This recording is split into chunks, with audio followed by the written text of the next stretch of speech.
It was homecoming on Saturday night for Texas Tech, and boy, did they put on a show. 42-17. Red Raiders beat Utah to remain undefeated. But what does it mean for recruiting? That is what we're going to break down in this video. But first, Texas Tech fans, these are exciting times.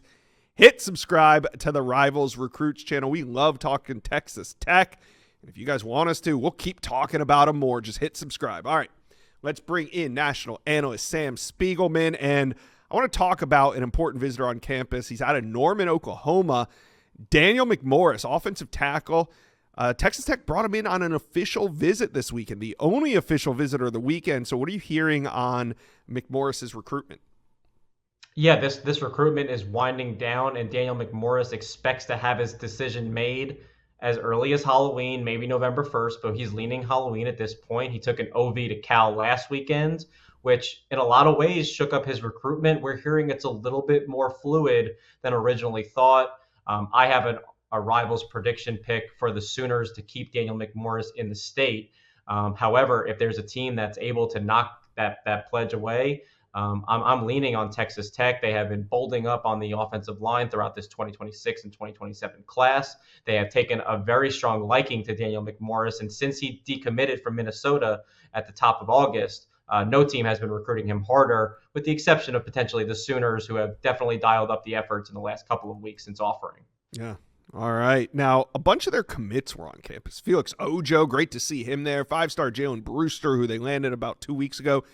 Adrian Redmond was also in town. What's just the general reaction to Texas Tech's undefeated start?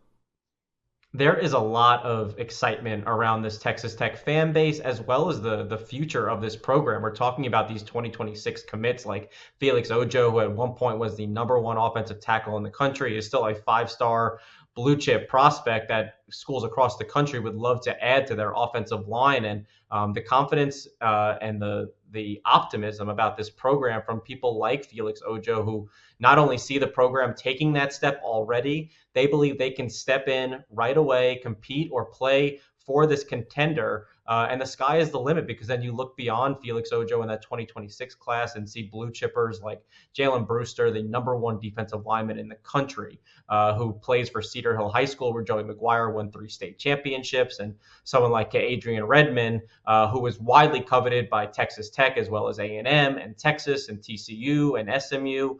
Being a part of this future, the optimism is so bright right now. They're winning games, and they think with more talent coming, they're going to win a lot more than just games. They're going after conference championships, playoff spots, and potentially a national championship. Yeah.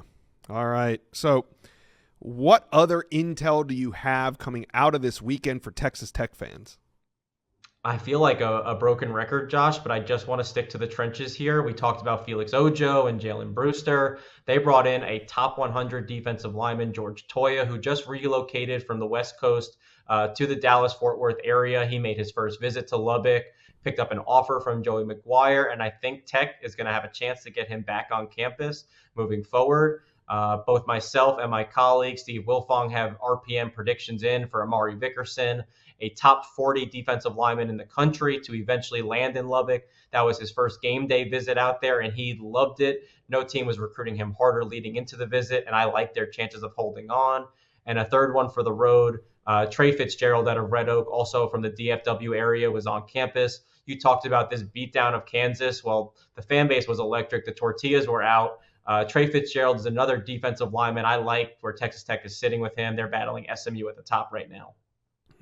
Exciting times. And obviously Texas Tech also trending. He wasn't there, but also trending for #1 quarterback Kavian Bryant in that 2027 class as well. So Texas Tech fans, this is it. Feeling good, 5-0.